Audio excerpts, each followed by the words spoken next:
Hi, my name's Janelle Cooper. Some of you know me. I'm actually doing this to start off with. I'm doing it as just your friend, kind of helping you learn how to crochet if that is your goal. It's a great way to stay busy during the whole coronavirus self-isolating quarantine thing that we're all going through right now. It's a great skill to learn, and it's just fun. It's something you can do in front of the TV. It's something you can do to just kind of stay away from other people, but we can also do it together and make it sort of a social thing. So I know some of us are going to be struggling without that social contact. So I'm hoping that we will be able to do this on my Facebook page, and we'll be able to do it together, and it'll become more of a community thing that we're doing. So the first thing that I want to teach you is we're going to learn a beginning stitch, and then we're going to make a square from that beginning stitch. And we're going to make 12 of those squares, and then we're going to go on to a second stitch and make 12 of those squares. And you will be practicing and practicing and practicing, and you'll master each of those as we go through the whole process.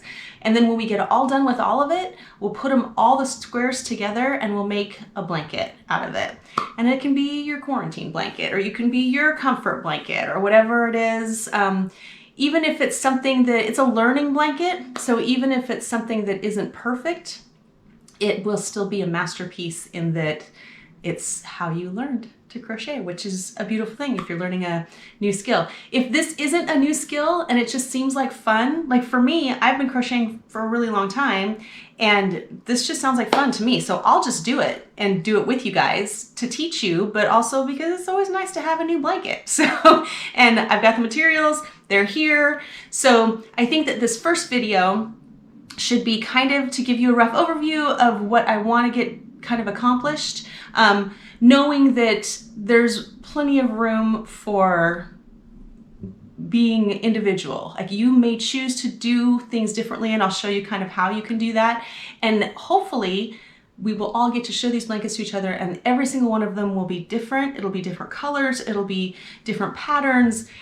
It'll be completely your own personality, your own style is hopefully the goal as we go. So first thing I want to do is I want to show you a little bit about yarn. Yarn is, it's going to be, so the one thing is, if you've never crocheted before, you probably need to get a crochet hook and you need to get some yarn. Otherwise you're not able to do this with this. And I don't know how many craft stores are open right now. I know that Joann's was still open over the weekend. And I saw that Hobby Lobby was staying open. So maybe get out there as soon as you can. I know for the state of Oregon, they're instituting a stay home, stay safe policy.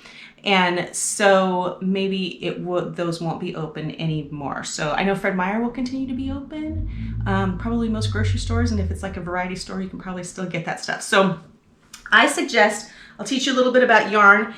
Try to get yarn that is all the same size. So when you pick up a thing of yarn, it'll say right on here, it'll say the size and what hook to use. Just try to make it so that they're all the same. They're all the same size. I'm using size 4, which is worsted, which is kind of the basic size, but not all size 4s are the same. This is a size 4 that I use because it's nice and soft. It's called Karen Simply Soft, and if you're using a blanket, you kind of want it to not be scratchy. However, this is kind of the one that everybody uses because it's cheap. They're like $3 or $4 a roll, and it's Red Heart. This one's called With Love because it's a little bit softer, but there's the Red Heart other style that is a little bit scratchier, but I've made blankets with them and they're fine. I have no problem with them. So these ones ask that you have a hook on here. I think it asks for, I don't have my glasses on, but it asks for a K hook, K size. This one asks for an H, and this one I think asks for an I size hook, and they're all size 4. So I would suggest, if you're going shopping and you're going to go buy some yarn to get started with, I would say just get one that uses all the same size hook.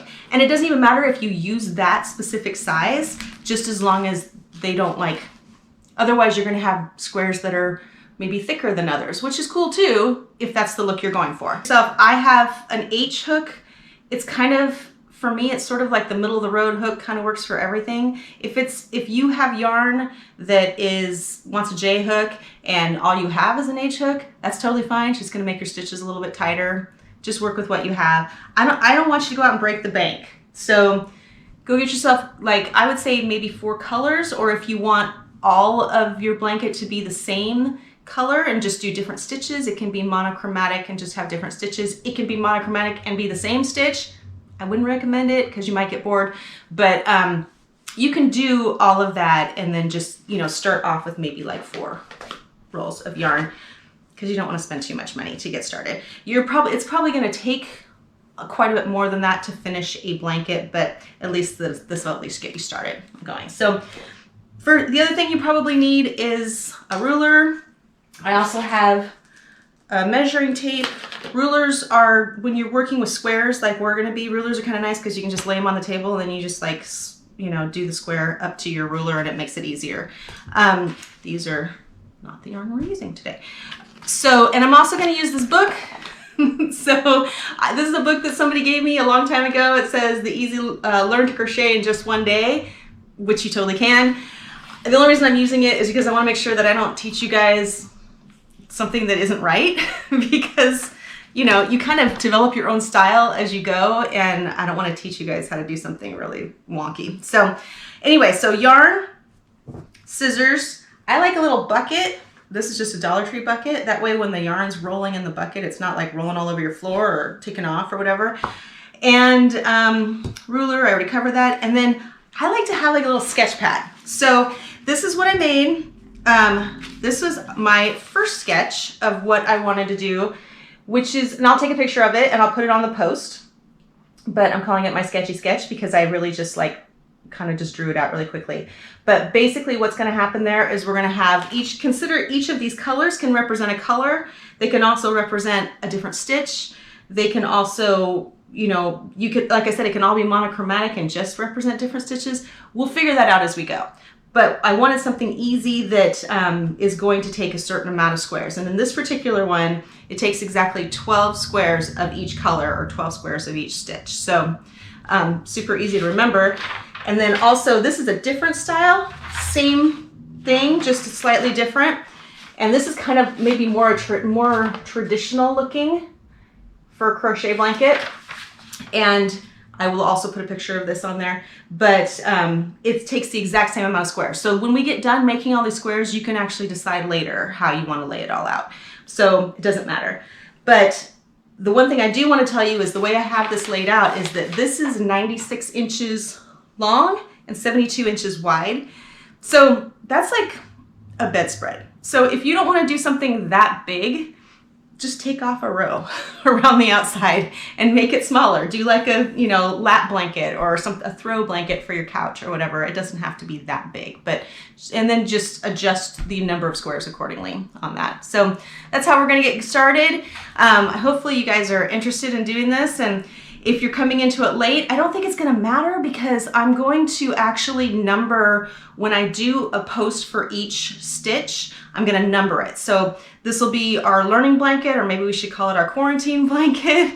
And we'll just be like quarantine blanket, first stitch, post 1. And I'll put a video, I'll put pictures, and then you guys, hopefully, if you want to, you can actually take pictures of what you're doing and post them on the replies for that. And I'll number them so that if you come into it a month from now and you're like, maybe I do want to learn to crochet, you can actually just go find, you know, post, it's numbered, so you can just go find post number 1 and then go to post number 2, post number 3, and then just follow along at your own pace. I'm going to try and do a new post for each week, because I think it takes probably about a week to just kind of, you've got other stuff to do, right? But maybe it takes a week to do 12 squares. So I figure that'll probably be good timing, and then we'll just kind of do it together. And if that's too slow, then just tell me, hey, we need to do this faster. If it's too fast, then of course you can always catch up at your own pace. So anyway, that's what I'm thinking. I'm hoping, I'm gonna put this video up first and I'm gonna pin it at the top so that when people come in and go, what the world is this about?